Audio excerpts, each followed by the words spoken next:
everyone. Welcome to AAM, and I hope you had a good start to your first day. We're very excited to start the morning with a very exciting session, so we'll dive in right away with a brief introduction. So my name is An Nguyen. I am the founder and CEO of MoMA Collectibles, and we advise museums and connect them with the next generation of patrons by leveraging technology, in this case, digital collectibles and blockchain technology. And I have with me a very exciting panel, so I will have everyone quickly introduce their names and their institution, and you'll hear from everyone shortly. Good morning, I'm April Farrell. I'm the Director of Earned Revenue for the Museum of Contemporary Art San Diego. And I had a conversation with An, and I got hooked on the topic, so I'm thrilled to be here today with these fabulous colleagues. Hello, I'm Wolfgang Bergmann. I'm the CFO of the Belvedere Museum in Vienna, Austria, not Australia. And I will present our project, the Kiss NFT. I'm Chris Cloud, the Director of Marketing and Community Engagement at the Museum of Contemporary Art, Chicago, not San Diego. I'm looking forward to this panel. You did work there with me, though. I did work there, yes. So it's a nice full circle because I met Chris this time last year in Boston when he was still talking about MCA San Diego, and now he's here from the perspective of MCA Chicago. We'll dive in with a quick agenda, and I'm going to be standing here for a bit so we have some space. We will go through a very quick non-technical primer of NFT to make sure that we're all on the same page on what it is. And then we'll dive into models for revenue and engagement for different sectors as well as museums, leveraging NFT technology. Then we'll get into a museum's perspectives and diving deeper in more of an interactive Q&A session. So the QR code there links you to a Google form. So at any point in time, if you have questions, feel free to jot them down so that we can incorporate them into the conversation. It's going to be quite a broad range of topic that we cover, so we make sure that we can incorporate some of those questions into it. But otherwise, we'll stay around and answer questions afterwards, since I don't think there's an immediate session right after in this room. With that, I'll dive right in and non-fungible tokens, the buzzword. What is it and what you think of when you hear the word? You probably think of one of these things, and you may have seen a lot in the news in the last 18 months or more. It might be a profile picture that people put on Twitter of certain interesting pop iconic images that now have circulated a lot of media. It might be a form of digital art. So the middle picture there is a digital art created by people who was a digital artist before NFT existed, but adopt the new medium for his artwork there. Or you may think about cryptocurrency and think about the boom and bust that you see in the news. We're here to really give you a deeper understanding that the technology itself isn't one of these cases, because the technology can be applied to so many different applications. And these are really just some recent examples that you've seen in the media. So let's first go into a definition of what it is. So breaking down the words, you have non-fungible and token. So let's start with token. What is a token? In a definition level, you would have a cryptographically secure and can be exchanged or traded securely through the blockchain. And what does that mean? So a token is essentially a line of code, right, that records the different information about this particular object on the blockchain. So it would be ownership data, it would be who issues this particular object, how many versions of this object exist, and all of that data would be stored on the blockchain. So you can think about the provenance of who has owned this particular object in the past, and who's really the original issuer of that object. So you can tokenize a lot of things, right? Like you could tokenize an image, a file. You could tokenize a lot of information that exists today in the real world, such as loan documents in the financial services sector. So what this then allows is recording that data on the blockchain. Non-fungible is the keyword that is that is often misunderstood, right? It's really reflecting the fact that it's a unique object and no two tokens are interchangeable. So you can think about it this way: money is fungible. So if we all take out a dollar bill in this room and you pass it on to the next person to your right, at the end of the day, you end up with a dollar bill, and you don't care if it was your original dollar bill or whose dollar bill it was, because money is fungible. In this case, the unique characteristic here is that the particular token that you create has enough data to showcase the authenticity and the ownership of it, such that one token isn't the same as the token of the person next to you. So from that very definitional level, we're moving on to some interesting applications of this particular technology. You can see that the fact that something can be verified to be authentic and verified to be unique could have a wide-ranging application. So I mentioned financial services as being a very common application. There are a lot of use cases that are emerging in the consumer brand loyalty, which we'll get into shortly. But before we get into applications, let's think about the ecosystem. What does it mean that you now enter into an environment enabled by NFT? So we'll start on the left-hand side with the owner of this particular NFT or object, which could be anyone in the room. So one of us in this room would be an NFT owner. You would go on a marketplace, essentially an online marketplace. You can browse the different NFTs that exist in the marketplace, purchasing a marketplace and storing it in a wallet. So the wallet is essentially a secure account. You can think of that as a very secure account where you can store that NFT. What the NFT is really what I referred to earlier, a series of codes that are sitting on the blockchain to identify the underlying asset, in this case a digital asset. And it specifies who's the issuer, who's the owner, the different data that are embedded within that particular object. And is essentially a digital pointer to a particular file, right? So in this case, you could have a digital file that the NFT points to specify the ownership of this particular file. So jumping into interesting use cases, now that we cover at a very fundamental level what the technology is. These are some interesting recent examples that are really much a reflection of what the technology allows in terms of engaging with your audience. So Starbucks is an interesting one where they actually use the technology to create and improve brand loyalty. So you think about the old school stamp card when you go to your local coffee shop and you get, you drink 10 coffee, you get one for free. That's the original version of brand loyalty. Then you have the Starbucks app on your phone where you just collect scores as you drink espresso and your daily Starbucks drinks. And then you get a free shot of espresso if you get to a certain amount of drinks that you consume.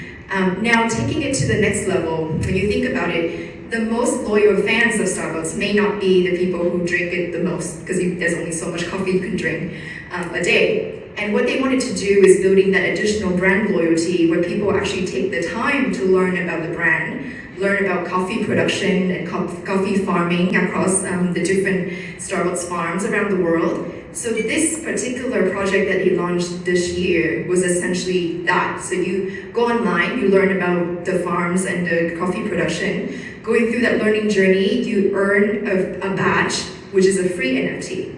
You earn that badge, which then allows you to unlock different experiences down the line. So you need 2 or 3 of those badges to then be able to purchase one of the limited edition NFT that they launched a couple of weeks ago for $100. And once you have that $100 NFT, you unlock different experiences that the brand develop for you, because they're segmenting the audience to create a group of super fans.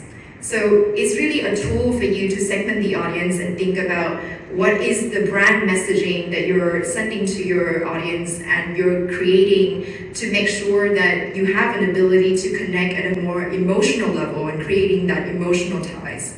So that's the interesting way to then further segment the membership or the consumers. And you have a couple other examples here that are very much what we refer to as physical and digital. So Remova is one, where you would collect an NFT or purchase an NFT from Remova. And with that NFT, you can go and purchase a suitcase that is customized and is very much limited edition. So it's really a way for brands to engage both the digital audience and the physical audience in new ways and creating new experiences for different personas of their audience. And Nike is the other example here. So now, taking a step back and think about museum sector and the so what for museum, right? Now that we talk a little bit about what NFTs are used for, thinking about the brand loyalty and engagement question, we wanted to think about the museums really from a strategic standpoint. So I'd like to propose a framework that we would apply throughout the discussion later today through the next few use cases. We think about museums' objectives, and we talk to a lot of museum directors and thinking about the strategic view for the next 5-10 years of the sector. And revenue and engagement are the existential challenges, right? Like really making sure that you have the funding sustainability to deliver your missions and your projects and your programming, but also having the engagement so that you can foster that next generation of really engaged members, engaged patrons, and future philanthropy for the sector. So when we think about existing museum activities on the 2x2 matrix here, just simplifying, right? You think about different activities that really target one of the two dimensions. Examples are free admission. You bring in engagement, you have visitors driving further engagement across the full programming that you have in museums, but generate very low or to none revenue in the immediate sense. On the other end of the spectrum, you may have rental, venue rental in the space that brings in revenue, but maybe low on direct engagement with the collection and with the core mission of the museum. And museum professionals are torn across the two very often, right? And the point is to have a portfolio of strategies that really help you balance between those two objectives. Blockbuster exhibit is always an interesting one, is always one that people debate about, and a question mark on how much long-term sustainable engagement you can bring, and also from the perspective of having repeat relationship with your audience beyond that one big show that they come to the museum for. So our overarching objective in everything we do across membership development, revenue, marketing, and PR is really to continue to move to the right or the upper right? Because we want to think about sustainable engagement that's even better is fueled by sustainable revenue. And that's really the framework that we want to keep in mind to explore any digital strategies to evaluate where this could fit in your portfolio of strategies in the museum. So a couple examples on other museum cases that apply NFT, very much in that framework of where they are on the revenue optimization versus engagement optimization. So the Museum of Fine Arts in Boston did an NFT project that specifically used NFT as a mean to showcase artworks that are fragile and are often not on display in a gallery. So you can then have it in a digital collectible format for your fans to be able to collect. And also the funds from the collection would go towards preservation efforts and increasing awareness about artworks that are not on display. The Belvedere Museum has a very interesting project that you hear from Wolfgang shortly and focuses more on patron development and raising awareness of an institution that's very much steeped in legacy and a 300 years old UNESCO heritage site. The MoMA Museum may have made more headline recently, as you have seen, with the Rafik Anadol exhibit and very powerful use of AI and NFT in the digital art space. But what is lesser known is the fact that they're also leveraging NFT for engagement. And as a visitor to the museum, you can collect a free NFT, and you would have that as a memento of your experience visiting the museum. which is a very interesting way to, again, segment the audience. And within the first few weeks, they have 25,000 downloads. And now they're trying to think about how do they build up this community of their super fans who may not be your members, but really think about ways to respond to their needs and engage with them more dynamically. Alexander Calder Foundation, so thinking about ways to prolong the legacy of very interesting artists, and they focus a lot more on education. So the education component is you have to sit through an hour long of learning about Calder and his art, and as a result, as a reward, you get a free NFT, which then again helps you prove that you've actually taken this interest in this artist and the artwork, and then lead to further engagement. So with really that initial overview of the different possibilities that museums could have and the framework that we lay out in terms of thinking about revenue and engagement, I do want us to then diving deeper now into what this could mean for a few of our cases among the panel here. And I'll start with April. I'll start with you first. From our conversations, the challenges that the Museum of Contemporary Art San Diego face is very much a great example of that, of the fact that revenue and engagement are two sides of the same coin. You can't have revenue sustainably without engagement and the other way around. Can you give us a bit of background on the institution and some of the challenges that you've been facing since you reopened after 5 years of renovation? Hello, can you guys hear me okay? So I don't know how many of you guys know, but we're all coming back and rebuilding audiences after the pandemic. We had a 1-2 punch because we were actually closed for a couple of years prior to the pandemic for an expansion, which ended up lasting 5 years. And it's a huge $110 million expansion project, and we reopened last April. So we kind of, in moving forward towards the opening, we knew we were going to have some hard work in rebuilding audiences. And I actually came from the fundraising membership side, and I kind of jumped into this role as the director of earned revenue. So I'm kind of looking at all these revenue streams as engagement. I know Arne and I have talked about how every point that you enter the museum and spend money is a chance to really engage people, much further than like the transactional.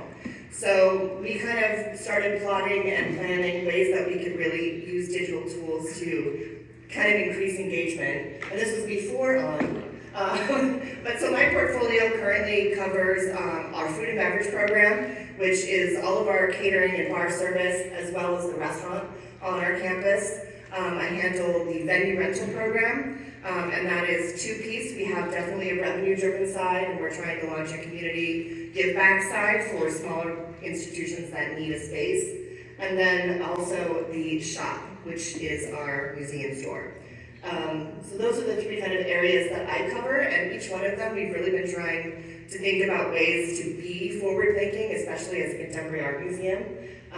And we'll share some of those examples later. But rebuilding audience and engagement is a challenge for everyone, I think, after, many of us were closed down for a number of years, so. Great. We'll definitely dive into those initiatives further in our diving deeper session. Wolfgang, as a European museum on the panel, and one of the pioneering museums in launching an NFT project last year on Valentine's Day 2022, can you start first by helping us with some context on the Belvedere and a bit of background on what the museum is about, and really your hypotheses on digital strategies that led you down the path of some of the recent strategies? Yes, many thanks. As Anne mentioned, we are a very old institution. Belvedere is a 300-year-old Baron palace, and since 250 years, art is shown there for public. So it was modern, very modern at that time, to open a house for public. We have the biggest collection of Gustav Klimt. The Kiss by Gustav Klimt is the most famous picture by Gustav Klimt known worldwide. And here in the US, you might more know the woman in gold, which is in the new gallery in New York. It's from the same period by Gustav Klimt. And so we are happy that we had 1.7 million visitors a year before the pandemic. And we are very happy now that the visitors are back. We had at least 50% more visitors than before the pandemic. A lot of tourists are there. Leading nation is South Korea, before Italy and Germany and the US. On one hand, we are a very rich museum because of the visitors. We are funded by the public, but only 30% of our budget is from the public. We have to earn more than $25 million a year by our own to run the museum. So that's the situation, and you can see that. Should I jump in? Yeah, so I think it's interesting because what you pointed out is the fact that it's a museum with a lot of heritage. And some of the conversations that we've had about the fact that you have to connect the past, the present, and future definitely is very fascinating. So you can give us a preview of the hypotheses that you have on that. So I bring three hypotheses to you. The first is, no matter who you are, you have to take the leap into the new technology. We do it as a rich museum.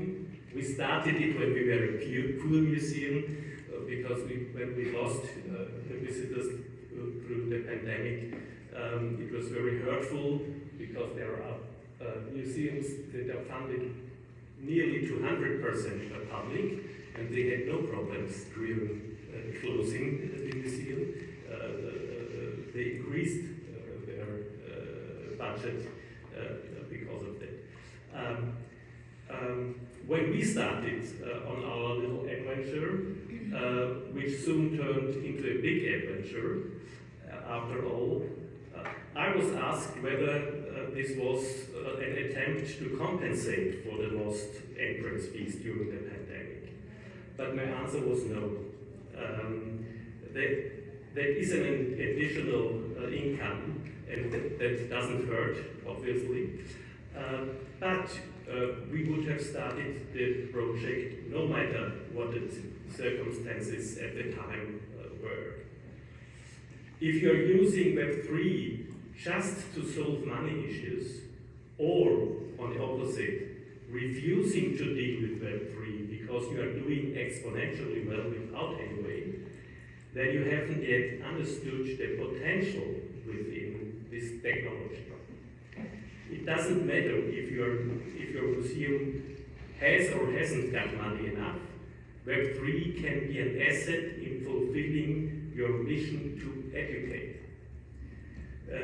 Due to our campaign, we have reached people who have previously had a limited connection to art and culture in general, or to the Belvedere in particular.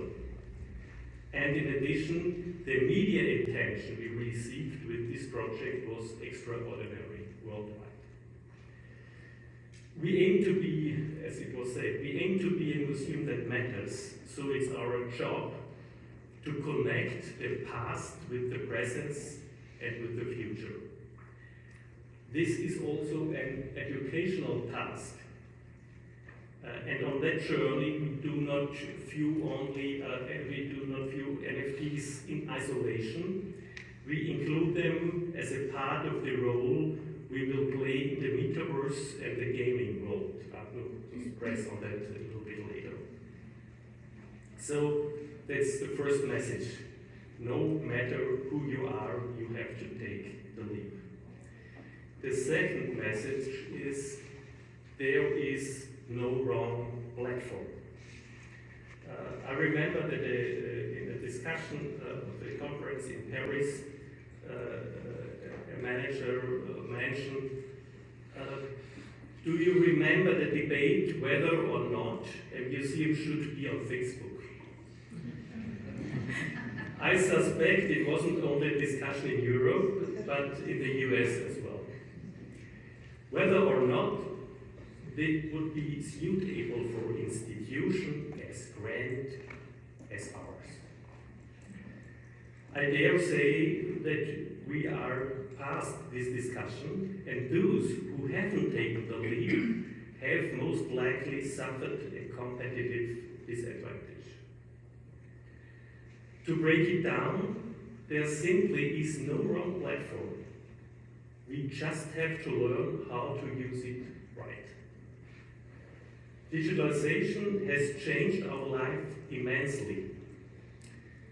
Who would have guessed that one day our smartphones would be the most intimate object we possess? Considering how fast things are moving and how many possibilities Web3 and PI are bringing to the table, all these past achievements we had so far might soon be simulation. So, second message, there is no wrong platform. And that brings me to point 3, and an extension is not a replacement. There is an important buzzword, unmentioned, physical, a new word created from physical and digital. It's hard to pronounce, physical. A lot of digital projects are looking for representation in the physical world. Museum projects can benefit from the trend because, after all, the physical existence of the masterpieces is our starting point. So we bring it into the Web3, coming back to it. I'm convinced that the good old museum will not be replaced by the metaverse, but it will be extended significantly. And today we will stress on the NFT, not on the metaverse, because it would be need another panel to discuss on that. I want to stress on, focus on, because nowadays we are discussing, is metaverse dead before it was born? And all the problems of blockchain. But remember the dot-com crisis in the year 2000, when the dot-com bubble burst in March 2000. But what collapsed at that time? Some companies collapsed, some investment collapsed, but the dot-com industry didn't collapse. And in our time, we are so much infected by all of the development of the dot-com companies. So, because it's a very young world, there are problems in the blockchains. There are problems to build a metaverse, but it will overcome, and the crisis will be left.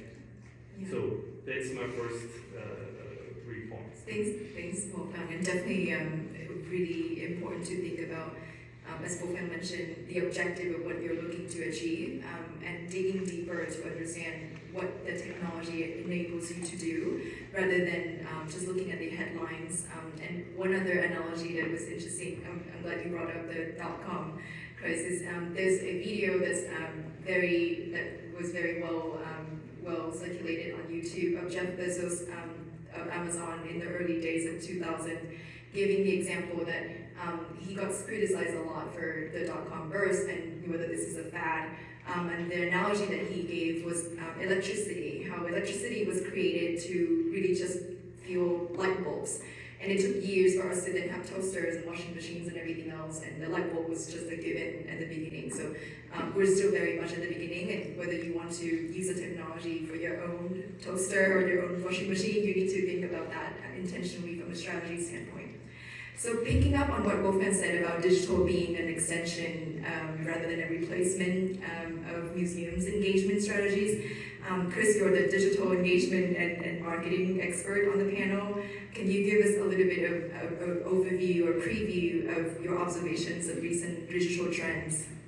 Absolutely. I think the thing I just realized that troubles me now at this conference is that there's no sessions about AI and how AI will affect museums as their industry and sector, and that really worries me because I think, I know this wasn't part of the things we talked about, but I just was just like, as I'm hearing all the brilliance of Wolfgang, I was just like, oh yeah, like AI is really a thing that we're all struggling with, but yet there's no session here, there's no breakout, there's no panel talking about how artificial intelligence is a threat to our jobs and a threat to our museums, and or something that we should harness to really, use it to really sort of do things that we can't do. Acknowledging, right, that I'm from a pretty big sized museum. I know there's lots of museums here who are like smaller museums, have smaller staff, smaller budgets, and so when I put these hot takes together on digital engagement, I was thinking more about, from my perspective, working at a contemporary museum that's a medium size in a big city. But I think that AI has the potential to really sort of do a lot of work, but also could be a massive threat to a lot of things you're doing now. So anyway, let's dive into the next slide. We'll come back next year with an AI panel. What was that? We'll come back next year with an AI we definitely need it. And I know there's a Future Museums summit they're doing in November. I'm hopeful that AAM is thinking about, I know there's articles about it probably on their website. I know there's conversations about it obviously on Twitter and social media, but it's just so weird that we're in 2023 and we're at this museum conference and no one's talking about AI, except for maybe this panel. So, before I dive into these hot takes, something that An said was this community of super fans. I think that's very valuable to think about, right? Because I think museums have always been cultivating that, whether we call them members or our audiences. And I think at the core of everything that digital engagement is, it's really about, how do you grow and build that community of super fans, and how do you use these digital tools to do just that? And so this really blew my mind when I saw this on my newsfeed last month. And this whole LG, so there's a partnership that's going on right now between LG and the Guggenheim Museum in New York and the Guggenheim Foundation, but I think specifically the Guggenheim Museum in New York. And it's a 5-year partnership that LG has backed to sort of say, hey, we want to bring more technology into the space. And the fact that they hired a curator of art and technology that sits across the whole museum and thinking about how we sort of bring technology to what we do, whether it's AI, whether it's NFTs and that sort of space, whether that is actually technology within the space, like the actual physical technology within the spaces. It's sort of the way I think the future of what we need to do, right? I'm hopeful that more companies, big tech companies, will see what LG is doing at the Guggenheim. I know this is an endowed position. Like her title, I think is the LG Electronics Associate Curator, which is wild. That usually when we have endowed positions, they're named after rich people who are like, yeah, we want to endow this. And so I think one of my hot takes is that in order to do this strong digital work in museums, we need endowment, maybe from big tech, maybe from corporations, foundations, maybe from government, but we need to endow this work to make sure that the livelihood of our sector and what we do is pushed forward. Something that also just came on the news just last night, it's in the news today. LG gave $100,000 to Stephanie Deakins, the artist, the AI artist, to create work in that sort of space. So again, they're really showing up to really sort of bring the museum to the future in a way. So next slide, please. Outside collaborations. And so again, I'm thinking about, museums don't have big staffs when it comes to digital technology. Usually, the social person is also the same person doing email, which is wild. As a side note, email is, more about technology. Social and email should be separated. They're two different things, two different specialties. That's a hot take, but a lot of people who are doing social are doing email too, and that's a disservice to social media and a disservice to your audiences. But thinking about these collaborations, it's not that we can't do it all by ourselves. So places like Blue Cadet and NIMI are really great partners for us to be able to have that technical wherewithal to really sort of bring these ideas to the forefront. Next slide, please. Again, obviously being a marketing person, I will say that content is key, and I was really fascinated by this article. The founder and CEO of BuzzFeed, they killed off their BuzzFeed News division. They're leaning into more entertainment, and I think that museums are at this really sort of interesting spot, because I think what we can do is we can provide edutainment, right? Like, the combination of things are educational and they're also entertaining. Obviously, in the art space, I think there's artainment that can also be considered too. But the reason why I pull this up is because I think that with Gen Z, we are living in a world of creators now.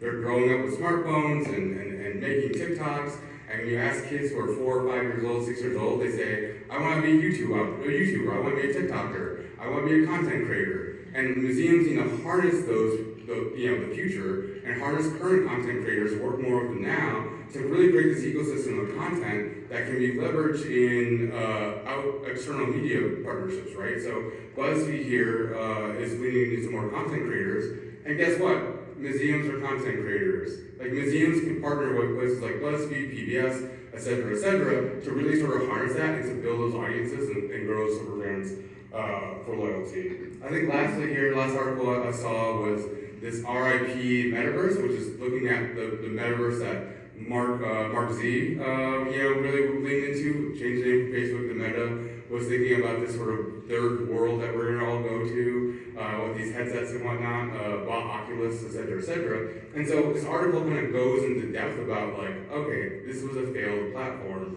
And I enjoy this article, but there's a couple key things that I think are really worth taking away. One, we need to get away from digital, like digital marketing, digital team, digital engagement. It's everything that we do now is digital. So I think, again, it's 2023. We need to think holistically and have that at the core of everything we're doing. Secondly, we should always be experimenting with emerging approaches, right? And be wary of chasing fads.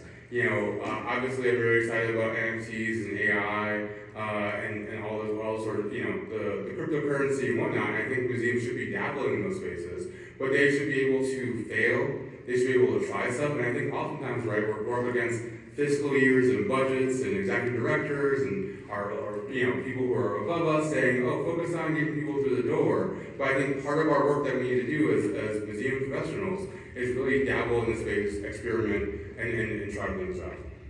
What a perfect setup for my section. Yeah, and so definitely, as we think about the panel so far, and we are cramming a lot into the hour, but you can see that we're taking through a full journey of first situating NFT in the context of what you should be thinking about in terms of revenue and engagement, and then keeping your eyes at the horizon of what's coming next, right? AI, metaverse one day, we're definitely not ready for that yet, but understanding that those two things are not the same, right? Like, you don't have to be on the metaverse and translating everything you do physically into a virtual space to be engaging in a thoughtful way with digital collectibles with your audience and segment your audience in the right way and bringing people through the door in a new way to engage non-traditional members.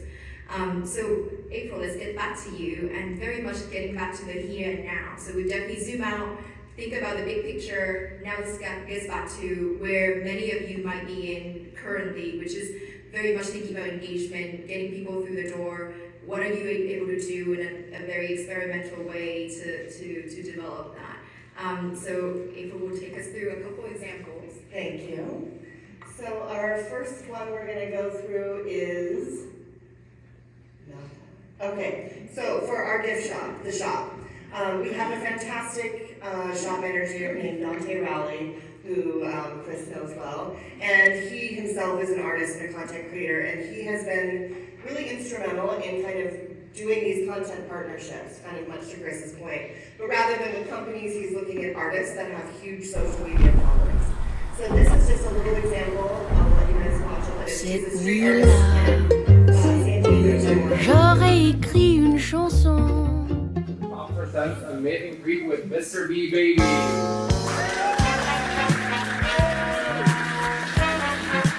I'm very excited for this moment. I never thought that the character that I created in 2017 on my apartment floor would make it to a museum. So it's surreal to be here today, and I'm Thank you guys for joining me. The idea behind that was he kind of looked into artists in our region who kind of felt aligned as far as them being contemporary, who had huge social media presences, and then he started the conversation about this character that she has featured in all of her street murals. And so she created a limited edition MCASD Chucho doll, and every time she posts about it, we sell like 20 online. And we've done that with probably 3 or 4 different artists at this point, and it's been really successful. All the people in this panel, almost all of them that came to visit, had never been to our institution before. Having a museum in La Jolla, for those of you who don't know, is a very isolated, very wealthy enclave. So while San Diego is incredibly diverse and large, a lot of people have perceived barriers of coming there. So having moments like this where we're inviting all of these other kind of audiences in the door and having them have a welcoming experience has been great for the shop, and it's been great for our audience development. So while we're still doing everything else kind of typical in the digital world with, you know, Google's SEO codes and online shopping, and on our Instagram, if you see that Chucho doll, you can click to buy it right then and there. Those are all pretty standard. I think doing more of these collaborative and programmatic events, using artists who are very active in the digital community, I think is kind of exciting for us. And then one of the other little digital tour things I stole directly from the real estate world, but we have all of these incredible rental spaces that all have ocean views. And with a small staff, it's hard to show these spaces to everyone. So we did these 3D scans of each of the spaces where you can click around, you can go look out the window, which I do here. We've actually been able to rent the venue numerous times to people who haven't been in San Diego, but know they want to get married because they grew up here or their family's here. So we have had a lot of success with these just Matterport fly-throughs of our digital spaces, and we list them on our website. Anybody who emails us, we instantly send them all of the virtual walkthroughs. So those are 2 just little tools, you know, that we've found have been really successful for us. And now, of course, we are trying to do some NFT work. After I started talking with On, I got really excited about the idea of digital prints.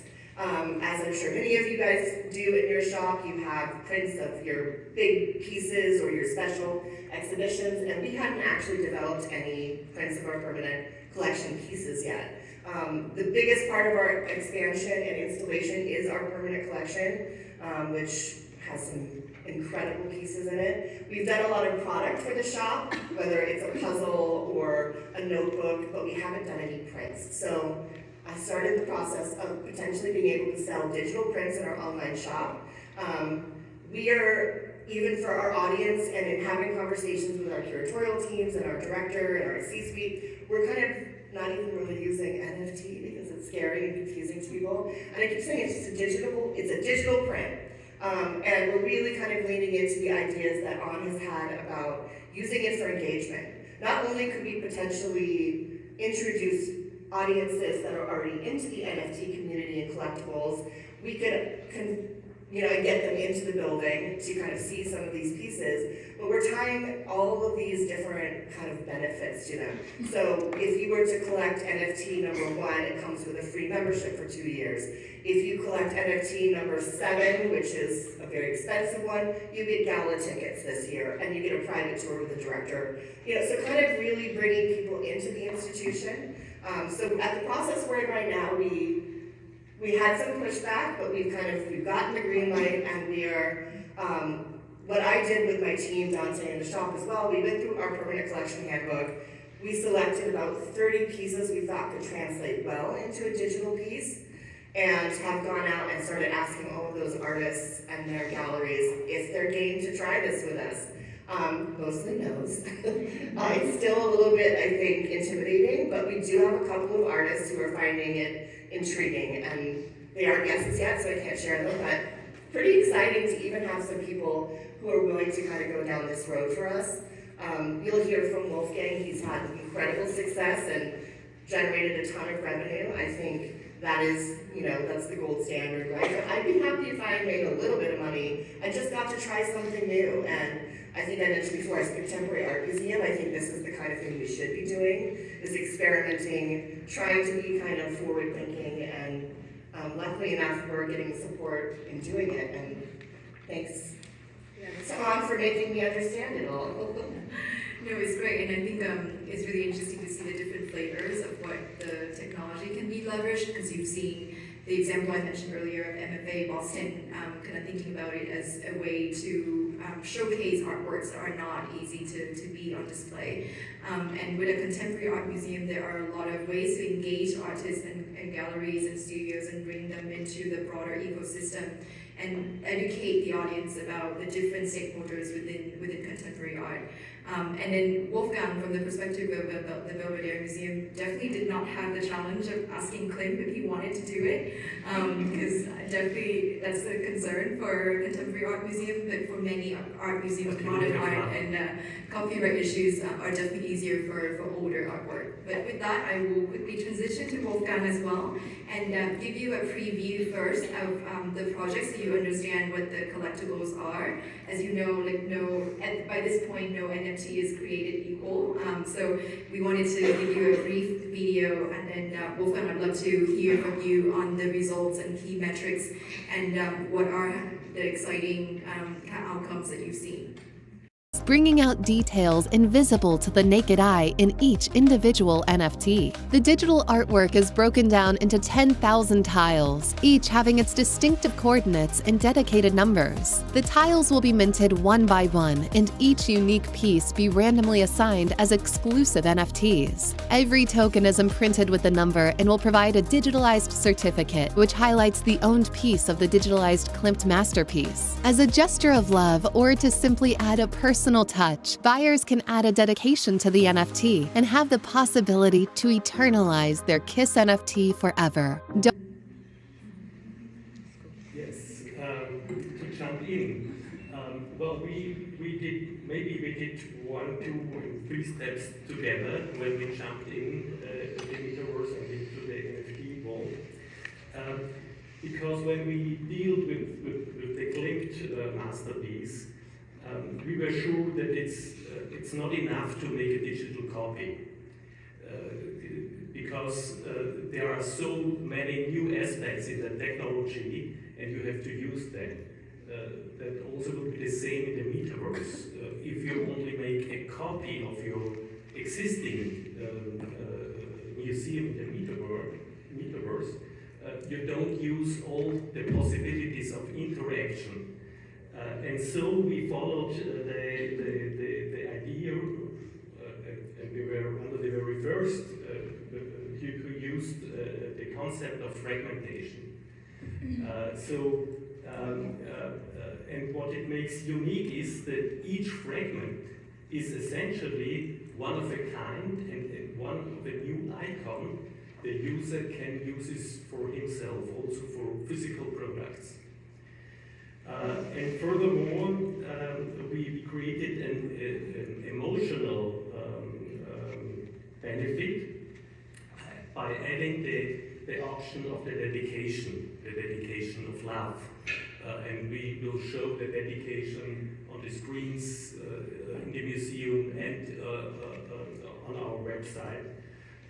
And we dropped it on Valentine's Day, so people used it also for a declaration of love. And we did it in a playful way because you cannot choose the time you buy, but we sell them randomly. So far the lips are not minted, so if you're interested you have to connect wallet now.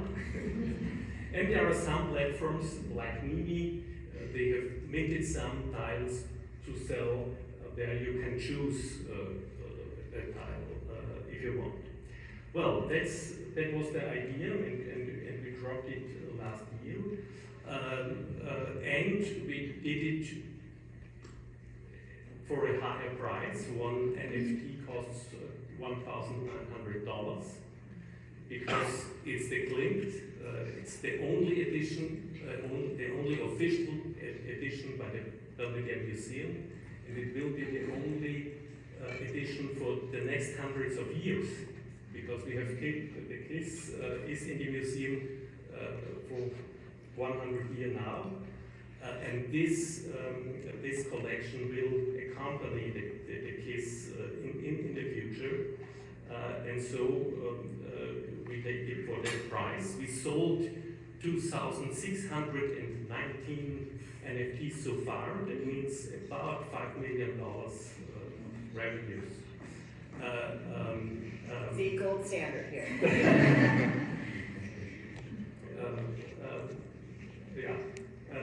That's the figures of the project so far, and we are going in the future with it. One thing if I can jump in here quickly, that I realized I forgot to say that was, I thought one of the most compelling parts of getting into this is when we were first talking, when anyone sells the NFT or trades it later on, the museum that originally minted it will continue to reap those financial rewards. It's a small percentage of royalty that comes back, and we can also segment it so that the museum gets royalty and the artist, in my case, as a contemporary, they're alive. So it kind of creates future funding platforms in perpetuity, which I think is pretty fantastic. And that's something that maybe kind of came up with their structure, and I was like, sold, that's great. So when people, in the future, you continue making, small revenue streams for each NFT. Yeah, and you can see that these are really giving some inspirations for different ways that you engage with the technology. Kind of back to the framework on revenue and engagement, right? You definitely have heard from an earlier example that I gave. Their free NFTs are given for pure engagement purposes. Their NFTs are structured in a way that provides an interesting pathway for your audiences that are somewhat in the middle of your traditional members, but not quite your young donors. So you have young professionals in your community that might have an interest and an ability to engage more with the institution and would like more of that social belonging and sense of belonging to the community. And you can curate a sense of belonging socially for them in terms of the type of benefits or events that you throw for that particular audience. So an example that Wolfgang has here on the video on the left is an event called Come for a Kiss at the Kiss, or in front of the Kiss, and it's on Valentine's Day. And people come to this VIP NFT lounge. They get a picture professionally taken in front of the Kiss with their loved one, and it's just a nice date night on Valentine's Day at the museum. So that's one of the interesting things that you can really target specific audiences. Kind of really zooming back to a broader question now on how do you go about doing these things, right? Where do you start? Starting from very simple digital marketing strategies that maybe you're focusing more on today, how do you get to a point where you can implement different innovation? Chris, what advice would you have for museums who are looking to be more experimental? Because we're only talking so far about some of the many ways that you can experiment with the different technologies that are coming out. So I read this article about maybe 2 years ago, and it has this graphic that's on the screen, and it was the best digital museum article I've seen. And I will say that when the presentation gets shared out through AAM, there's a QR code that will have the links to all the articles I reference here. It's from a European institution, but I was really resonating with the fact that the museum's at the center, both digital and physical, and it thinking about revenue models, education, it's thinking about the organization itself, digital tech innovation, and we need to sort of kind of pull them all together to really create this ecosystem. And I think that's where we have to move towards, is this ecosystem thinking, where earned revenue is tied to developments, that's tied to marketing, that's tied to content. I think that content can, as I've been saying, can make money and make revenue. And so I think, obviously it's sort of a business or virtuous cycle. We need money to do these projects, to make money, to do more projects. But I think coming from both the startup world and coming from a museum background, I do think it's definitely possible, but it starts with building the ecosystem. I will also say that the ecosystem as a whole will not be built overnight, right? So we have to start small. You have to sort of build those case studies, like the Kiss, like what April's doing at MCASD, to really sort of keep adding more and more to it. And really having that long-term blue sky visioning, but then being able to kind of start with some small steps along the way. And with that, I think we do have time for questions. I did get a couple questions that were submitted in the Google form. So feel free to raise your hand for additional questions from the audience. We have about 6 minutes. One question that came up was, and it's a common point that people raise, especially in 2022. Sorry, I keep leaning on April. It's a bit of a tight space, but so we definitely see a lot of questions around the environmental impacts of NFTs and blockchain technology. So that's one to continue to get educated on, because there's certainly been so much innovation in the last 9 months. And the most common blockchain technology or networks such as Ethereum had gone through what was called the merge. So they merged from a less energy efficient technology to a much more energy efficient technology. So creating, I think, each NFT today should cost less energy than posting a post on Instagram or LinkedIn. So just to give you a sense of comparison in terms of how far we've gone in the technology itself. So definitely a reminder to stay on top of the reliable sources of information. And at NIMI, for example, we're putting out a lot of interesting educational content for museums. We're providing workshops and training sessions as well for executive teams. So really just making sure that you're able to get the latest understanding of the technology. We have a question towards the back, and then the gentleman by the door.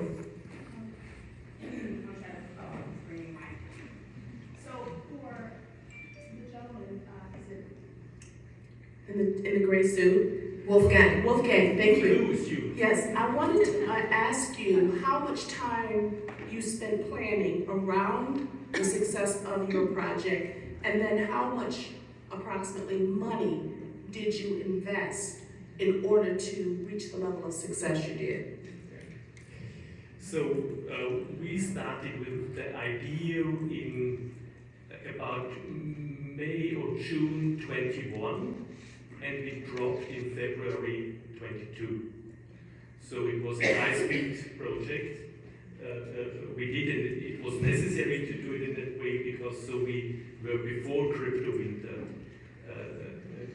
It wouldn't have been possible to start the project in May or June 22. It would have been too late. The costs or the risk we had if we fail would have been about $100,000. And the costs we had because of marketing when it increased and was about so from the 5 million of revenues, about 4 million left for the museum. The rest were marketing and technical development and taxes. And taxes, we have to pay taxes for that. But the risk was 100,000 if we wouldn't have sold one NFT. And I think there's definitely a very interesting position that the Belvedere was in, because they're really one of the pioneer museums. So they went through that whole effort internally, which I think deserve a lot of credit, because you actually went through that, navigating a 300-year-old institution to go into technology adoption. Now, fast forward to 2023, you do have a lot of easier onboarding solutions. So, for example, the work that we're working on with the MCASD, it wouldn't require the museum upfront investment in the technology because we already have the platform. So we're able to provide that network for all different museums to jump on board at no upfront cost. So that helps with the not having to make the capital investment for each museum themselves. And to add what's critical for the success, I learned through my life as a manager that most of the projects fail because of internal doubts. So you have to have a team in your institution, and you have the commitment not from bottom up, but from up to the bottom. Most of the projects fail because of the CFO, and so it was good that I was the CFO as the initiator for the project. And then I think one question in the back there. Hi.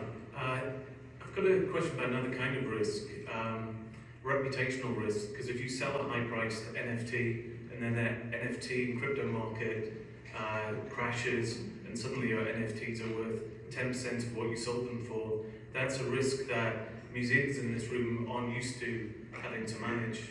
I wondered if there had been any experience like that. Yeah. So maybe Wolfgang, you can start first and I'll chime in. Well, we don't sell it as an investment. That's necessary to say. It's a collectible.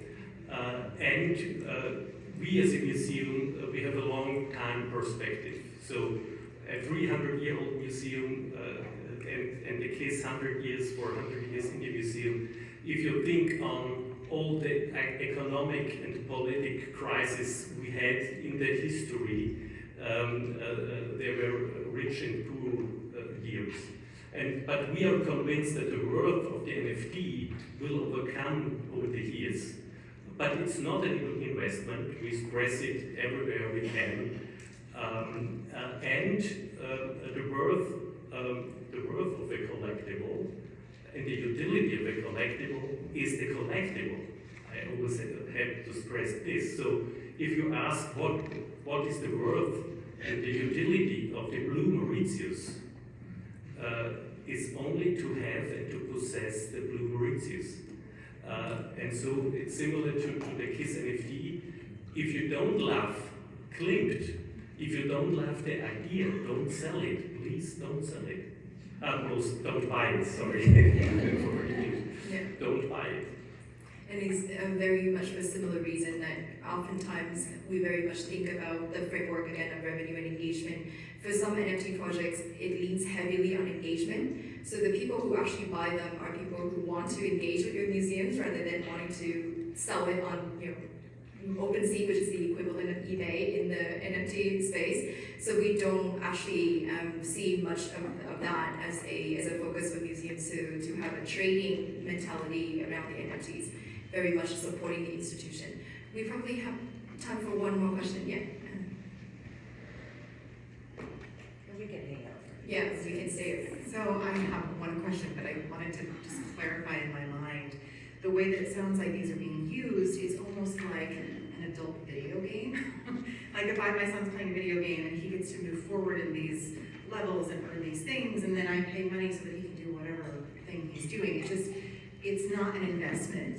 It's a reward in that moment for getting to participate in this fun thing and engage with this fun thing, but then it just eventually disappears one day. It's not a tangible necessarily thing. However, you talked about digital prints, and I wonder, one, what do you do with a digital print? Because to me, I'm like, I can just pull something off of Google. What do I do with a digital print? How is that meaningful to me?